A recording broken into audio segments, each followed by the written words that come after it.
Now we are going to study about the arrangement of molecules in solid, liquid and gas. So what we see here, as you can see that molecules are closely packed. So we say that in solid the molecules are tightly packed. Molecules are tightly packed. Due to this tight packing, that means the intermolecular space between the molecules, obviously if the packing is tight, so that means intermolecular space is small. And as we know that intermolecular space is inversely proportional to intermolecular force, that means less is the space, more is the force. So we can write the intermolecular force is strong. Intermolecular force is strong. And if we talk about its kinetic energy, then they possess least kinetic energy, or you can say very small amount of kinetic energy. And as there exists no space, so we can say that they are least compressible or incompressible. Because if you need to compress anything, there should be a space between the molecules, then only when you try to compress it, the molecules come closer. So, but in this case what we see that they are already close to each other, so that means compressibility can't be done, or compressibility is very little. So that means they are least compressible, and due to these properties only they are very hard, they are very rigid, they are incompressible, they have high density.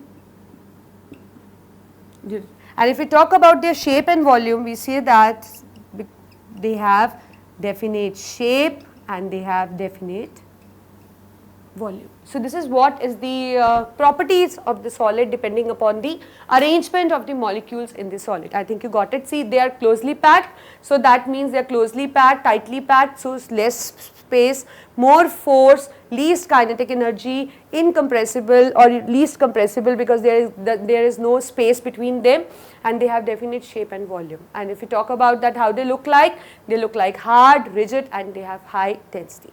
Now moving on to liquid, we see that in case of liquid there exist certain spaces. As you can see that there exist certain spaces. So that means molecules are less tightly packed. Molecules are less tightly packed. And if we talk about the space, so you can see that there exists a space. So intermolecular spaces are there. So if we talk about force, so obviously there will be intermolecular force but less than the solid.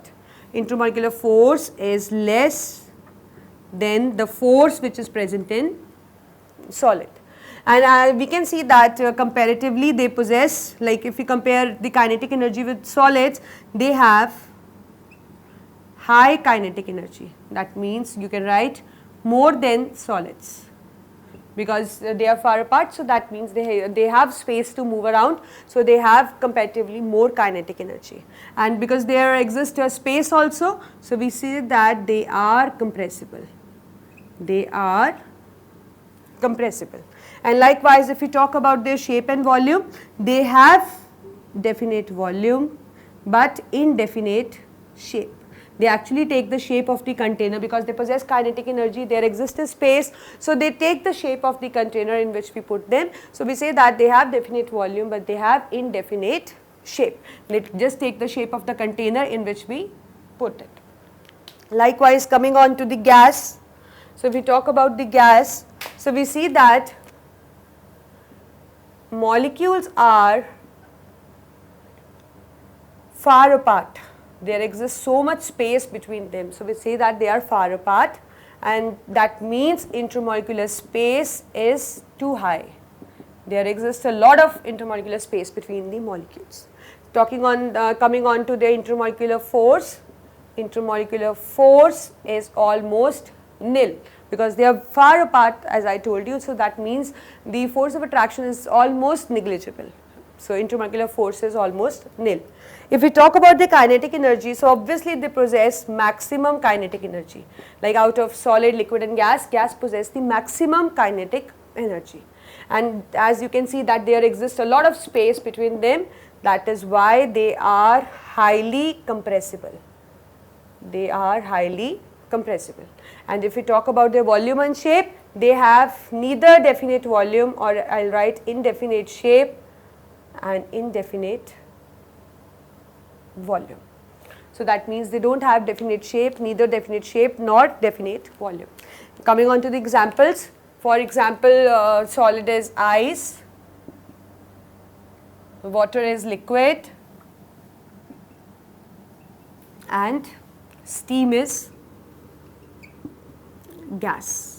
So these are the properties. As you can see that ice, water and steam both are made, all of them are made up of the same substance, that is the H2O, but still they possess different properties just because of the arrangement of molecules in them. So that is why they are exhibiting different properties. So this is what is the arrangement of molecules in the solid, liquid and gas.